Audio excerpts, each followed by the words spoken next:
اعوذ باللہ السمیع العلیم من الشیطان الرجیم بسم اللہ الرحمن الرحیم۔ تمام نبیوں کے سردار حضرت محمد صلی اللہ علیہ وآلہ وسلم اور تمام مذاہب کے سردار دین اسلام کے پیروکاروں، السلام علیکم ورحمۃ اللہ تعالی وبرکاتہ۔ ریڈیو کے اندر تقریر کرتے ہوئے امریکہ میں مجھے 9 سال سے کے قریب ہونے کو ہیں۔ مختلف ٹاپک جو ہیں وہ چنتا ہوں اور اس کے بعد لوگوں تک پہنچاتا ہوں۔ یہ لیکچر کبھی ایک ٹاپک کبھی طویل ہو جاتا ہے، کبھی اسے شارٹ کر دیتا ہوں۔ آج کل جو سلسلہ شروع ہے یہ اولیاء کرام کا تذکرہ، جو دنیا کے اندر تشریف لائے اور اپنا اثر جو ہے وہ چھوڑ گئے۔ تو ریڈیو کا لیکچر جو ہے وہ ملا کر میں نے چاہا کہ اپنے آڈینس، جو ناظرین جو یوٹیوب پہ سنتے ہیں، ان کے لیے بھی یہ لیکچر جو ہے وہ پہنچ جائے۔ آج ہماری گفتگو سب سے پہلے حضرت مالک ابن دینار رحمہ اللہ تعالی۔ میں ایک بات عرض کرتا جاؤں کہ کچھ ورڈ ایسے ہیں کہ جو خاص کر دیے گئے کچھ طبقات کے ساتھ، اس سے ذرا یہ ہوتا ہے کہ وہ طبقہ کہ جو طبقہ نالج نہیں رکھتا اسے معلوم ہو جاتا ہے کہ یہ کس جنریشن سے یہ صاحب اللہ کا نیک آدمی تعلق رکھتا ہے۔ اگر ہم رضی اللہ تعالیٰ عنہ لکھتے ہیں تو فوراً معلوم ہو جاتا ہے کہ یہ صحابی ہیں۔ اگر رحمۃ اللہ لکھتے ہیں تو فوراً معلوم ہو جاتا ہے کہ یہ صحابی نہیں ہے، اس کے بعد کسی بھی جنریشن سے اس کا تعلق ہے اور یہ کامل ہے۔ علیہ السلام سے معلوم ہو جاتا ہے کہ نبی ہے، صلی اللہ علیہ وآلہ وسلم بولتے ہیں تو محمد صلی اللہ علیہ وسلم پتہ چل جاتا ہے کہ ان کا اس میں گرامی لیا گیا ہے۔ یہ چیزیں ایک دوسرے کے لیے استعمال ہوتی رہتی ہیں۔ یہ نہیں ہے کہ جو رضی اللہ تعالیٰ عنہ ہے وہ رحمۃ اللہ علیہ نہیں ہے، یا جو رحمۃ اللہ علیہ ہے وہ رضی اللہ نہیں ہے۔ لیکن میں عرض یہ کرنا چاہوں گا کہ اس سے ان لوگوں کو پتہ چل جاتا ہے جو بیچارے ان پڑھ ہیں، انہیں معلوم فوراً رضی اللہ تعالیٰ عنہ سے انہیں پتہ چل جائے گا یہ صاحب جو ہے یہ صحابی۔ اور کچھ ایسا ہوتا ہے کہ مبلغین حضرات جو ہیں جن کی اسٹڈی بہت زیادہ عمیق نہیں ہوتی لیکن وہ مبلغ ہوتے ہیں، ان کے پاس نالج ہوتا ہے، تو ایسا ہوتا ہے کہ اگر آپ رضی اللہ تعالیٰ عنہ لکھ دیں گے تو وہ بیچارہ تقریر کرتے ہوئے یہ سمجھے گا کہ یہ صحابی۔ تو اس لیے یہ نہیں کہ یہ جنہوں نے دلائل دی انہوں نے غلط دی ہیں، لیکن یہ ہے کہ اس طبقے کو معلوم۔ تو مالک ابن دینار رحمۃ اللہ علیہ، یہ ابن مکوانا بیٹا ہوتا ہے۔ اور دینار کیا ہے؟ بعض نے کہا کہ دینار ان کے والد گرامی کا نام ہے، اور بعض نے کہا ہے کہ یہ دینار جو ہے ان کو اس لیے کہا گیا، ایک مرتبہ کشتی میں جا رہے تھے، وہ بھنور میں پھنس گئی اور کشتی کے ملا نے جو ہے ان سے پیسے مانگے، ان کے پاس پیسے نہیں تھے، اس نے بڑا مارا۔ تو جب وہ مار رہا تھا تو پانی سے مچھلیاں جو ہیں وہ ایک ایک دینار منہ میں لے کے اوپر آ گئی، تو آپ نے وہ دینار پکڑ کے اسے ایک دے دیا۔ اس آدمی نے پھر توبہ کی بعد میں، لیکن آپ کشتی سے اتر کے پانی کے اوپر چلتے ہوئے نکل گئے۔ لیکن اگر یہ ان کی صفت ہے تو پھر مالک ابن دینار نہیں کہنا چاہیے، پھر مالک دینار کہنا چاہیے۔ تو اگر مالک ابن دینار کہا جا رہا ہے تو اس کا مطلب یہ ہوگا کہ دینار کا تعلق ان کے ساتھ نہیں، ان کے والد گرامی کے ساتھ ہے۔ تو ہمارے اسلام کے اندر یہ نہیں دیکھا جاتا کہ خاندان کیا ہے، اس میں زیادہ تر انسان کے کردار پر پہلے توجہ دی جاتی ہے کہ انسان کا کردار کیا ہے۔ تو اگر دیکھا جائے خاندانی اعتبار سے تو ان کے والد گرامی جو ہیں وہ غلام تھے، کابل افغانستان اس جگہ سے ان کا تعلق ہے۔ حضرت مالک رحمۃ اللہ علیہ ان کی جو ولادت ہے وہ اسی حالت میں ہوئی جب ان کے والد گرامی غلامی کی حیثیت، غلامی کی زندگی گزار رہے۔ اللہ تعالیٰ نے پھر ان کو آزادی سے نوازا اور مالک ابن دینار رحمۃ اللہ علیہ جیسا بیٹا جو ہے وہ عطا کیا۔ یہ دینار جو ہے، دینار ایک کرنسی کا نام بھی ہے۔ آج بھی یہ کرنسی جو ہے Algeria, Bahrain, Iraq, Jordan, Kuwait, Libya, Macedonia, Serbia اور ٹیونس، ان ممالک کے اندر آج بھی دینار نام کی کرنسی جو ہے وہ استعمال ہوتی ہے۔ لیکن ہمارے اسلامی ہسٹری کے اندر دینار جو ہے وہ سکے کو کہا جاتا تھا کہ جو سونے سے بنایا جاتا تھا۔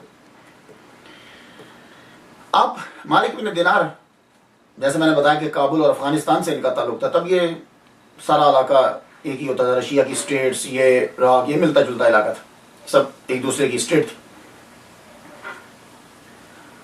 مالک ابن دینار 19 سال کی آپ کی عمر سب سے پہلے آپ نے پولیس میں نوکری کی. اس دور کے اندر جیسا ہوتا تھا مسلمانوں کی حالات بھی یوں ہی ہیں، شراب پینا، ہر کام کرنا، اور جس شعبے سے یہ تعلق رکھتے ہیں اس شعبے کے اندر کوئی ممانعت بھی نہیں، ڈر بھی نہیں، خود پولیس والے. تو دنیا داری کے جتنے کام ہیں مالک بن دینار کرتے. 19 سال ان کی عمر ہو گئی.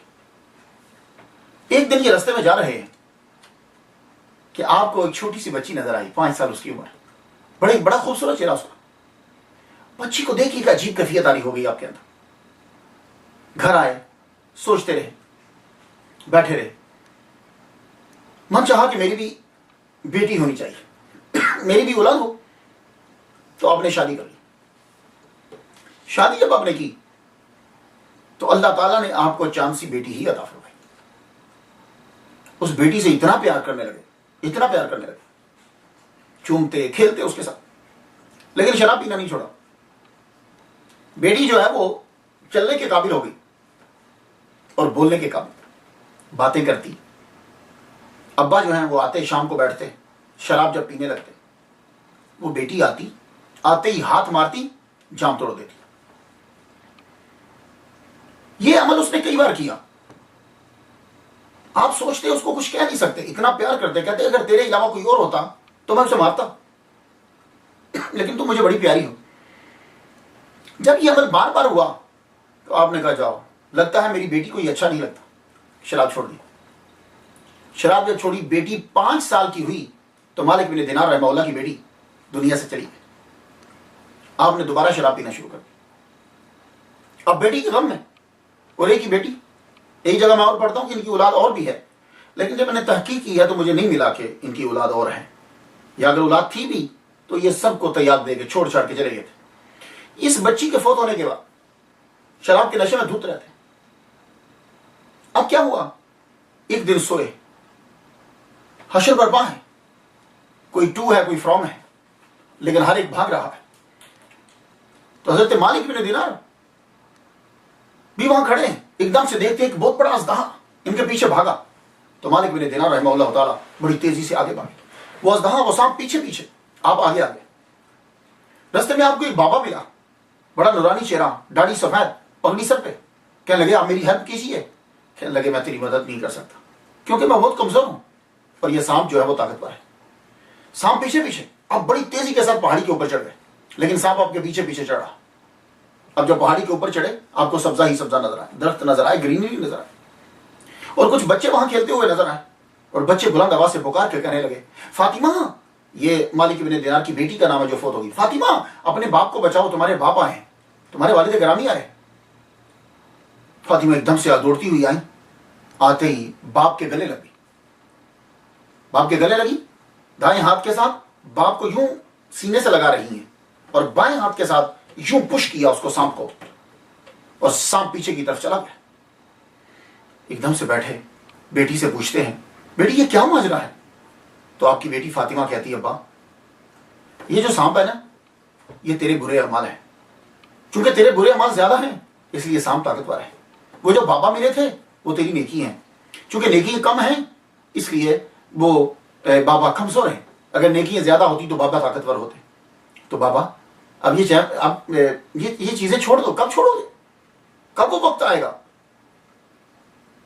کہ جب دل دہل جائیں گے اللہ تعالیٰ کے خوف سے؟ کب آئے گا وہ وقت بابا؟ اتنا ہی کہا، آپ کی آنکھ کھل گئی. ایک عجیب سی کیفیت آ رہی تھی. فوراً اٹھے، اور ایک جگہ لکھا ہے کہ یہ مغرب کے وقت آپ کی آنکھ کھلی، اور ایک جگہ لکھا ہے کہ فجر کے وقت. دوڑتے ہوئے گئے، نماز، وضو کیا، نماز پڑھی. امام صاحب کے پیچھے جب نماز پڑھنے لگے مالک بن دینار رحمہ اللہ تعالیٰ، تو امام صاحب بھی وہی آیت تلاوت کر رہے تھے جو جملے ان کی بیٹی نے خواب میں کہے اپنے ابا سے. آپ کی عجیب سی کیفیت ہو گئی. اس کے بعد آپ نے پولیس کی نوکری چھوڑ دی. کہا میں پولیس کی نوکری میں نہیں ہوں. اب من چاہا کہ میں کوئی ایسی نوکری کروں کہ جس کی وابستگی دین کے ساتھ ہو. تو پولیس کی نوکری چھوڑ کر اس جہاں آپ رہتے تھے حضرت امیر معاویہ کی بنائی ہوئی مسجد معاویہ، بہت بڑی مسجد تھی وہ. آپ کا من چاہا کہ میں یہاں متولی بن جاؤں، لیکن اب مسجد کا متولی تو اسے بنائیں گے نا کہ جو آدمی جو نماز پڑھتا ہو، مسجد میں زیادہ رہتا ہو، اسی رکھیں گے نا صفائی پہ. تو آپ نماز پڑھنے لگے. اعتکاف بیٹھے رہتے, نماز پڑھتے رہتے, نوافل پڑھتے رہتے. جب نماز کا ٹائم ہوتا قرآن نوافل یہ مسجد میں جاری رہتا کہ متولی مجھے بنا لیا جائے, میں مسجد میں رہوں گا. لیکن 1 سال گزر گیا, کسی نے متولی نہیں بنایا مالک ابن دینار کو. سال گزرنے کے بعد ایک دن اٹھ کے گئے. اب رباب بڑا اچھا بجاتے تھے, گئے اٹھایا اسے, بجانے لگے. ایک دم سے آواز آئی, یہ تیرا کام نہیں ہے, کب پلٹے گا تو؟ اللہ اکبر جل شانہ. رباب چھوڑ دی, اسے چھوڑا, سانس کو چھوڑ دیا. پھر بھاگے مسجد میں آ کے لگے, اللہ مجھے مسجد کی متولی بننے کے لیے عبادت نہیں کرنی, اب میں تیری رضا کی خاطر جو ہے وہ عبادت کروں. وہ نماز جب آپ نے پڑھی, وہ نماز پڑھنے کے بعد آپ باہر آئے تو رستے میں آپ کو مسجد کی انتظامیہ مل گئی, لوگ مل گئے. کہنے لگے مسجد کی رکھوالی کرنے والا کوئی نہیں ہے, مسجد خالی پڑی رہتی ہے, ہم آپ کو متولی بناتے ہیں. ہم مسکرا پڑے. کہنے لگے 1 سال میں نماز پڑھتا رہا کہ مجھے یہاں نوکری مل جائے, آج میں نے ایک نماز اللہ کی رضا کی خاطر پڑھی تو نوکری ایک دم سے میرے پاس آ گئی. کہنے لگے نہیں, میں اب اللہ کی رضا کے لیے کام کروں. آپ نے وہ جگہ بھی چھوڑی. آپ حضرت حسن بصری رحمہ اللہ کے ہم عصر ہیں, اس لیے مجھے یقین ہے کہ مالک ابن دینار رحمہ اللہ تعالیٰ نے ضرور کسی نہ کسی صحابی کی زیارت کی ہوگی اگر یہ حضرت حسن بصری کے ہم عصر ہیں. ویسے کہا جاتا ہے کہ آپ 748 میں جو ہے وہ وفات پائی آپ نے. 748 عیسوی کی بات کر رہا ہوں, جس کا ابھی 2012 جا رہا. تو 748 میں اگر آپ نے وفات پائی ہو تو 90 سال کی عمر ہے حضرت مالک بن دینار رحمہ اللہ کی. تو اس کا مطلب یہ ہوا کہ آپ 658 عیسوی میں پیدا ہوئے, تو یقیناً آپ نے کسی نہ کسی صحابی کی زیارت کی ہوئی. تو آپ تابعی بھی ہیں, اور اگر آپ کہیں کہ تابعی نہیں ہیں تو تبع تابعی تو آپ کو ماننا پڑے گا, کیونکہ حضرت حسن بصری رحمہ اللہ کی انہوں نے زیارت کی ہے. تو انہوں نے کئی ان لوگوں کی زیارتیں کی ہیں جنہوں نے صحابہ کرام کی زیارتیں کی. اب تصوف کی طرف آپ کا جو ہے وہ رجحان ہو گیا, آپ چلے گئے بصرہ کے اندر آپ نے قیام کیا. اور اب تصوف میں جب آدمی آتا ہے تو تصوف کے اندر سب سے پہلا کام یہ ہوتا ہے کہ نفس کی مخالفت کرنی ہے. یہ بات یاد رکھیں. اب یہ نہیں ہے کہ آدمی تصوف میں چلا جائے اور خواہشات کی پیروی بھی کرتا ہے, اندر سے آواز آئے کہ یہ کھانا ہے تو چلو چلیے کھانے چلتے ہیں, مجھے یہ چیز چاہیے تو چلو چلتے ہیں. آپ کا من چاہا کہ میں گوشت کھاؤں, 20 سال تک مالک ابن دینار رحمہ اللہ نے گوشت نہیں کھایا, 20 سال تک گوشت نہیں کھایا. بصرہ میں 40 سال رہے اور آپ نے کھجور تک نہیں کھائی. 40 سال آدمی کھجوروں کے شہر میں رہتا ہو جہاں کھجوریں اگتی ہیں, اور آپ کھجور نہ گئے. کیوں؟ اس لیے کہ من کی خواہش تھی, آپ کو اچھی لگتی تھی. اور ایک مرتبہ تو نفس نے یہ کہہ دیا کہ کھجور بڑا دل کر رہا ہے. آپ نے کہا ٹھیک ہے میں تمہیں کھجور کھلاتا ہوں, لیکن اس کے لیے شرط یہ ہے کہ تجھے 1 ہفتہ روزہ رکھنا پڑے گا. دیکھا, ہمارا ذرا من چاہتا ہے آج لسی پینی ہے, ذرا من چاہتا ہے آج چاٹ کھانا ہے, ذرا من چاہتا ہے آج روسٹڈ مرغا کھانا ہے, ذرا من چاہتا ہے کہ آج بریانی کھانی ہے, ہم فوراً چل پڑتے ہیں. مالک ابن دینار رحمہ اللہ تعالی نفس نے صرف اتنا کہا ہے کہ مجھے کھجوریں کھانی ہیں. کیا کھجور حرام ہے؟ نہیں. وجہ یہ ہے کہ جب ایک مرتبہ نفس کی بات مان لی جائے گی تو نفس آپ کے اوپر حاوی ہو جائے گا. تو تصوف کے اندر یہ ہوتا ہے کہ نفس کی بات نہیں ماننی, نفس کو مارنا ہے. حرام تو عمل کرنا ہی نہیں, ماننا ہی نہیں. حلال میں بھی جہاں تک کنٹرول ہو سکتا ہے نفس کی بات نہ مانو, اس کو اپنے اوپر حاوی نہ ہونے دو. ہم نے کہا ٹھیک ہے میں تجھے کھجور کھلاتا ہوں, لیکن 1 ہفتہ تو روزہ رکھے گا. ٹھیک ہے, آواز آئی, ٹھیک ہے. کھجوریں لی, کھجور لے کر آپ چل پڑے کہ مسجد میں بیٹھ کر میں کھجور کو جو ہے وہ کھاتا ہوں. مسجد میں گئے تو مسجد میں جب بیٹھے, وہی تو سنت الاعتکاف, بیٹھ کر ابھی کھجوریں کھولی ہیں, ایک لڑکا بچہ جو ہے وہ داخل ہوا. کیا لگا وہ ہماری مسجد کے اندر یہودی آ گیا, ہماری مسجد کے اندر یہودی آ گیا, ہماری مسجد کے اندر یہودی آ گئے. بچے کی آواز سے اس کا باپ دوڑا کہ شاید ایسا ہی ہو کہ یہودی آ گیا وہ مسجد کو خراب کرنے کے لیے. اس لڑکے کا والد جب مسجد کے اندر آیا تو دیکھا کہ یہ تو مالک ابن دینار ہیں. معذرت کی کہ میرا بچہ آپ کو پہچان نہیں پایا حضور. آپ نے فرمایا اس نے مجھے یہودی کیوں کہا ہے؟ کہا اصل میں وجہ یہ ہے کہ یہ جو ہمارا پورا محلہ ہے نا, یہ پورا محلہ جو ہے اس میں ہر فرد دن کو روزہ رکھتا ہے. اللہ اکبر. یار اس دور کے لوگ کیسے تھے یار؟ آپ نے فرمایا کہ وہ یہ ہمارا پورا محلہ کا جتنے بھی بالغ لوگ ہیں وہ سب روزہ رکھتے ہیں. تو آپ کو اس نے دیکھا کہ آپ دن کے ٹائم کھجوریں کھانے لگے ہیں تو اس نے سمجھا کہ شاید ہم مسلمان نہیں ہے، یہ بچہ ہے، معصوم ہے. اللہ اکبر جل شانہ. اسی وقت آپ نے کھجوروں کو لپیٹا اور آپ نے فرمایا، نفس سے کہنے لگے سن، تو کھجور کھانے لگا تھا تو تجھے یہودی قرار دے دیا گیا، وہ تو کھا لیتا تو تیرا حال کیا ہوتا؟ یہ نفس کو دبانے کے لیے ہمیں بتلایا گیا. اس کا مطلب یہ نہیں ہے کہ کھجور کھانا ناجائز ہے، کھجور نہیں کھانی چاہیے، کھائیے، لیکن یہ ضروری نہیں ہے کہ کھجوریں کھائے گا تو بندہ ولی اللہ بن جائے گا. نہیں، یہ مطلب نہیں. یہ انہوں نے یہ بتلایا کہ میں نفس کی آدمی جب مخالفت کرتا ہے تو اس کو ترقی ملتی ہے. اس نفس کی ایک بات مانو گے، پھر یہ دوسری منوائے گا، پھر یہ تیسری منوائے گا، پھر یہ چوتھی منوائے گا، اور آخرکار کہا ہوگا کہ یہ شیطان کے حوالے کر دے گا. اب تصوف، اللہ تعالیٰ نے آپ کو اتنا ملکہ عطا فرمایا، ہر وقت جو ہے خدا تعالیٰ کی بارگاہ میں عبادت میں مصروف رہتے، اپنے کمرے میں بند رہتے، اور کمرے کے ساتھ یہودی ہمسایہ کون ہے؟ یہودی. اور اس کا طریقہ کار کیا تھا؟ وہ یوں کرتا تھا، گوشت لاتا تھا، اوجڑی لاتا تھا، کچھ کوئی چیز بھی لاتا، اس کو یوں دروازے کے قریب لا کے پھینک دیتا گوشت کو. پھینکنے کے بعد اس نے کیا کیا کہ وہ جہاں وہ پھینکتا تھا اس سے زمین کو کدال کے ساتھ اس نے یوں نالی سی بنا دی، اور وہ نالی جو ہے وہ سیدھی جا کر حضرت مالک ابن دینار رحمہ اللہ تعالیٰ کے دروازے کے قریب جو ہے یوں جا کے پانی ڈھلان بن جائے اور پانی آگے چلا جائے. پھر اس سڑے ہوئے گوشت کے اوپر پانی پھینکتا. تو جب وہ پانی پھینکتا تو وہ پانی سڑے ہوئے گوشت میں سے نکل کے وہ ڈھلان سے نیچے ان کے دروازے کے اوپر جاتا اور اندر چلا جاتا. اور آپ کو اتنی بدبو آتی، آپ نے ساری رات عبادت کرنا ہوتی تھی اور آپ کو بڑی بدبو آتی، لیکن وہ مسلسل اسی طرح کرتا رہتا. اور آپ کیا کرتے؟ یوں ناک کے اوپر ہاتھ رکھ کے یا رومال رکھ کے آپ کو جب باہر جاتے تھے کتابت کا کچھ کام، کتابوں کا کوئی کام کرتے تھے، تو گھر آ جاتے، آ کے اندر بیٹھتے تو وہ جتنی گندگی ہوتی اسے صاف کر دیتے، دروازہ بند کر کے عبادت میں مشغول ہو جاتے. آپ کو تکلیف تو ہوتی، لیکن نہیں. ایک دن، 2 دن، 3 دن، عرصہ گزر گیا.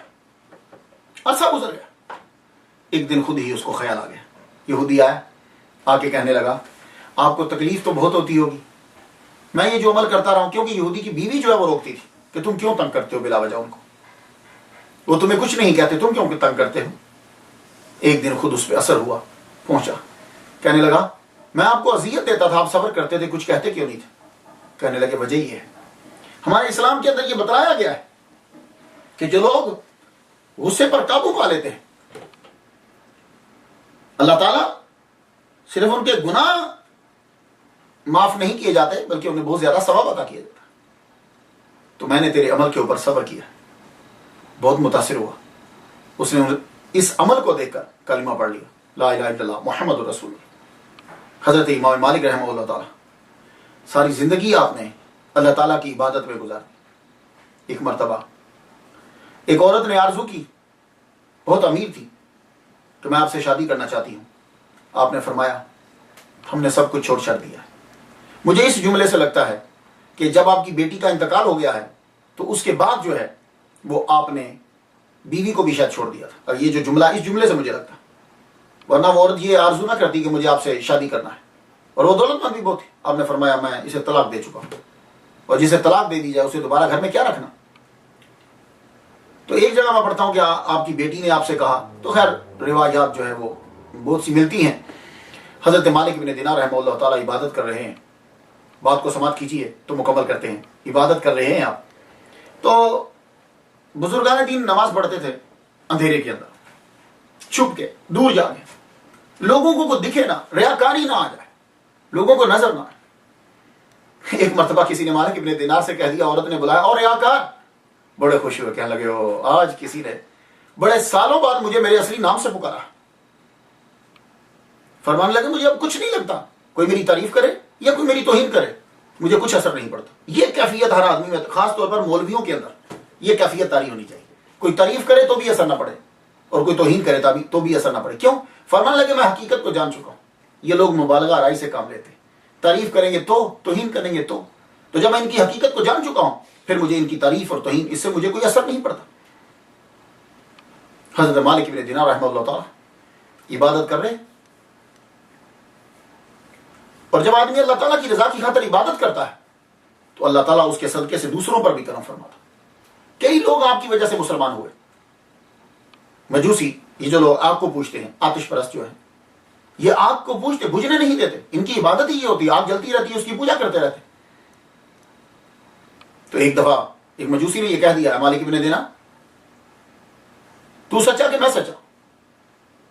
آپ نے فرمایا دیکھ میں سچا ہوں، تو پوجا کرتا ہے آگ کی، آگ تیری، تو نے اس کو الہ بنا لیا. میں اس کی پوجا نہیں کرتا، میں اس کی پوجا کرتا ہوں جس نے ساری کائنات کو بنایا. اگر تو سچا ہے تو بھی ہاتھ ڈال آگ کے اندر، کیونکہ تو پوچھتا ہے. میں یہ کہتا ہوں کہ یہ اللہ کی مخلوق ہے، میں بھی ہاتھ ڈالتا ہوں. جس کا جل گیا وہ جھوٹا. کیا لگا؟ اچھا پھر آپ ڈالیے پہلے.